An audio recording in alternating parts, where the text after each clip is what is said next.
الرحمن الرحيم وأتموا الحج والعمرة لله فإن أحصرتم فما استيسر من الهدي ولا تحلقوا رؤوسكم حتى يبلغ الهدي محله فمن كان منكم مريضا أو به أذى من رأسه ففدية من صيام أو صدقة أو نسك فإذا أمنتم فمن تمتع بالعمرة إلى الحج فما استيسر من الهدي فمن لم يجد فصيام 3 أيام في الحج و7 إذا رجعتم تلك 10 كاملة ذلك لمن لم يكن أهله حاضر المسجد الحرام واتقوا الله واعلموا أن الله شديد العقاب۔ اس آیت مبارکہ میں حج اور عمرے کے احکام بیان کیے گئے اور آسان لفظوں میں طریقہ بھی بتایا گیا۔ اس آیت مبارکہ سے مراد یہ ہے کہ حج اور عمرہ دونوں کو ان کے فرائض اور شرائط کے مطابق خاص اللہ تعالیٰ کے لیے بغیر سستی اور بغیر کوتاہی کے مکمل کرو۔ حج کسے کہتے ہیں؟ احرام باندھ کر عرفہ میں ٹھہرنا اور طواف زیارت کرنا، اس کو حج کہتے ہیں۔ اس کے لیے خاص وقت مقرر ہے جس میں یہ افعال کیے جائیں گے تو وہ حج ہوگا۔ وہ خاص وقت کیا ہے؟ وہ قربانی کے ایام ہیں۔ حج کب فرض ہوا؟ 9 ہجری کو حج فرض ہوا، اور اس کی فرضیت قطعی ہے۔ جو شخص حج کی فرضیت کا انکار کرتا ہے وہ کافر ہوگا۔ سرکار دو عالم صلی اللہ علیہ وسلم نے زندگی میں ایک بار حج فرمایا۔ اس کی وجہ یہ ہے کہ 9 ہجری کو حج فرض ہوا اور 10 ہجری کو سرکار دو عالم صلی اللہ علیہ وسلم کا مبارک وصال ہو گیا، تو حضور صلی اللہ علیہ وسلم کو زندگی میں ایک حج ملا، وہی آخری حج تھا اور وہی حجۃ الوداع تھا، جس میں 1.25 لاکھ صحابہ کرام نے شرکت کی۔ حج کے فرائض 3 ہیں: احرام، وقوف عرفہ یعنی عرفہ کے میدان میں ٹھہرنا، اور طواف زیارت جو حج کے ایام میں کعبۃ اللہ کا طواف کیا جاتا ہے، اسے طواف زیارت کہتے ہیں۔ حج کی 3 قسمیں ہوتی ہیں، 3 طرح کا حج ہوتا ہے۔ ایک ہوتا ہے حج افراد، ایک ہوتا ہے حج قران، ایک ہوتا ہے حج تمتع۔ حج افراد کسے کہتے ہیں؟ صرف حج کا احرام باندھ کر حج کیا جائے۔ حج تمتع کسے کہتے ہیں؟ پہلے عمرے کا احرام باندھا اور اسی سفر میں عمرے کا احرام کھول دینے کے بعد پھر حج کا احرام بھی باندھ دیا اور پھر اسی سفر میں حج بھی کر لیا۔ اور حج قران کسے کہتے ہیں؟ عمرہ اور حج دونوں کا اکٹھا احرام باندھنا۔ اس میں عمرہ کرنے کے بعد احرام کی پابندیاں ختم نہیں ہوتی، بلکہ اسی احرام میں پھر بندہ حج کے لیے روانہ ہو جاتا ہے۔ عمرے کی تفصیل کیا ہے؟ مختصر لفظوں میں عمرے کی تفصیل یہ ہے کہ احرام باندھ کر خانہ کعبہ کا طواف کرنا اور صفا اور مروہ کی سعی کرنا، اس کے بعد حلق کرا لینا یعنی سر کو منڈوا لینا، اس کو عمرہ کہتے ہیں۔ حج اور عمرہ دونوں کی ہر مسئلے پر بہت زیادہ تفصیل ہے جو فقہ کی کتابوں میں موجود ہے۔ فَإِنْ أُحْصِرْتُمْ، یہاں سے حج کے ایک اہم مسئلے کا بیان ہے جس کو احصار کہتے ہیں۔ آیت مبارکہ کا خلاصہ یہ ہے کہ اگر حج یا عمرہ کا احرام باندھ لینے کے بعد یا حج یا عمرہ کی ادائیگی میں تمہیں کوئی رکاوٹ پیش آئے کہ تم حج نہ کر سکو، احرام باندھ لیا، نیت کر لی، لیکن اب ایسی رکاوٹ آ گئی کہ تم حج نہیں کر سکتے یا تم عمرہ نہیں کر سکتے۔ وہ رکاوٹ کیا ہے؟ یا تو تمہیں دشمن کا خوف ہو کہ اگر آگے بڑھو گے تو دشمن حملہ کر دے گا، یا بیمار ہو گئے اور مرض اتنا بڑھ گیا کہ اب آپ سفر ہی نہیں کر سکتے، تو اب اس صورت میں کیا کریں گے؟ اس کا مسئلہ یہ بیان کیا کہ تم ایسی حالت میں احرام سے باہر آ جاؤ۔ اس صورت میں حدود حرم میں قربانی کا جانور ذبح کرنا ہوگا، اگر اونٹ کی استطاعت رکھتے ہو تو اونٹ ذبح کرنا ہوگا، گائے کی استطاعت رکھتے ہو تو گائے ذبح کرنی ہوگی، ورنہ بکری ذبح کرنی ہوگی، کیونکہ یہ جانور کا ذبح کرنا تمہارے اوپر واجب ہو گیا۔ اور جب تک قربانی کا جانور ذبح نہ ہو جائے تب تک تم سر نہیں منڈا سکتے۔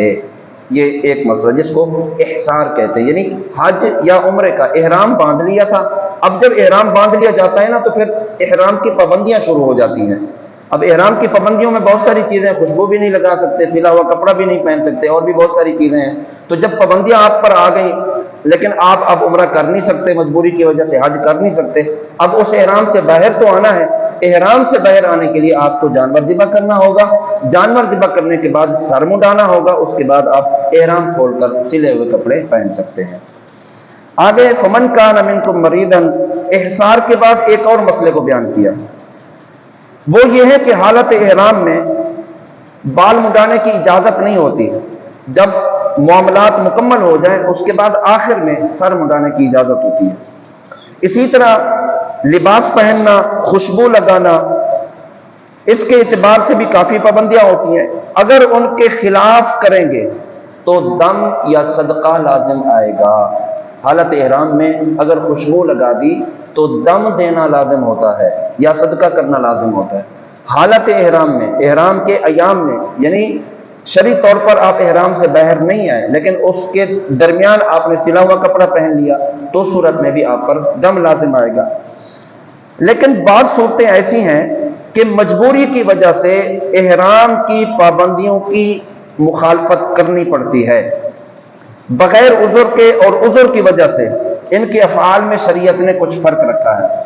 یا تو بندہ بغیر عذر کے احرام کی پابندیوں کی خلاف ورزی کرے گا، یا کسی عذر کی وجہ سے احرام کی پابندیوں کی خلاف ورزی کرے گا تاکہ احرام سے باہر آ جائے۔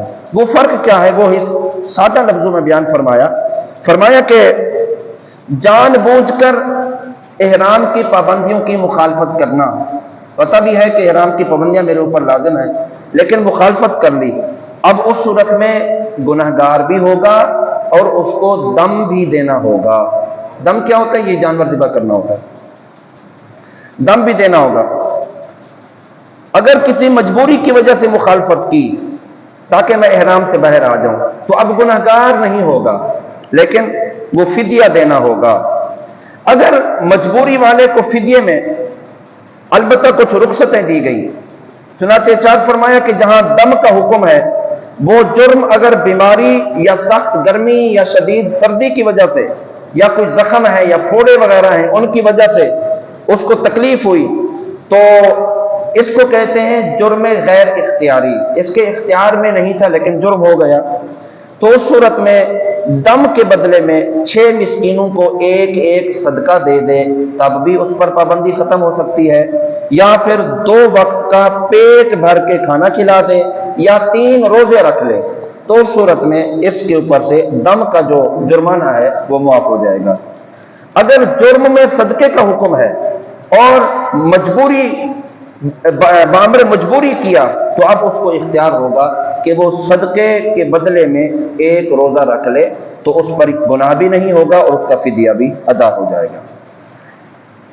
آگے فرمایا جو شخص ایک ہی سفر میں شرائط کا لحاظ کرتے ہوئے حج اور عمرے کی سعادت حاصل کر رہا ہو تو اس پر شکرانے کے طور پر قربانی لازم ہوتی ہے، اور یہ قربانی عید کے دن والی قربانی نہیں ہوتی بلکہ یہ جداگانہ ہوتی ہے، اور اگر قربانی کی قدرت نہ رکھتا ہو تو اس کے لیے حکم ہے کہ وہ 10 روزے رکھے۔ 3 روزے ایام حج میں رکھے گا، یعنی ایام حج کہاں سے شروع ہوتے ہیں؟ 1 ذی القعدہ سے لے کر 9 ذی الحجہ تک، ان میں 3 روزے رکھ لے اور باقی 7 روزے یا تو 13 ذی الحجہ کے بعد رکھ لے، بہتر یہ ہے کہ جب وہ گھر واپس لوٹ آئے گھر آ کر وہ 7 روزے رکھے گا، یوں وہ 10 روزے پورے کرے گا۔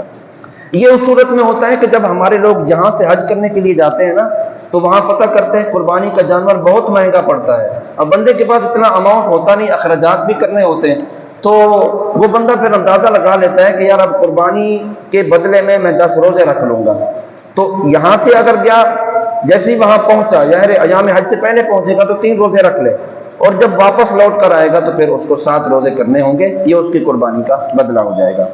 آخر میں ارشاد فرمایا کہ حج تمتع یا حج قران کا جائز ہونا صرف آفاقی کے لیے ہے، اور جو حدود حرم میں رہتے ہیں وہ صرف حج افراد کریں گے۔ 3 قسمیں بتائی تھی نا، حج افراد اکیلا حج، حج تمتع یعنی پہلے عمرہ کیا بعد میں حج کیا، حج قران عمرہ اور حج دونوں کا اکٹھے احرام باندھا۔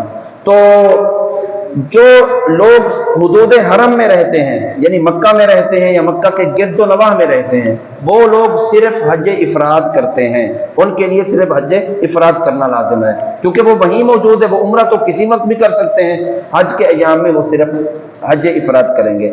جو لوگ باہر ممالک سے جاتے ہیں انہیں کہتے ہیں آفاقی، یعنی باہر سے آئے، پاکستان سے گئے، ہندوستان سے گئے، کسی بھی ملک سے گئے، تو یہ لوگ جو ہے وہ دونوں حج تمتع بھی کر سکتے ہیں اور حج قران بھی کر سکتے ہیں۔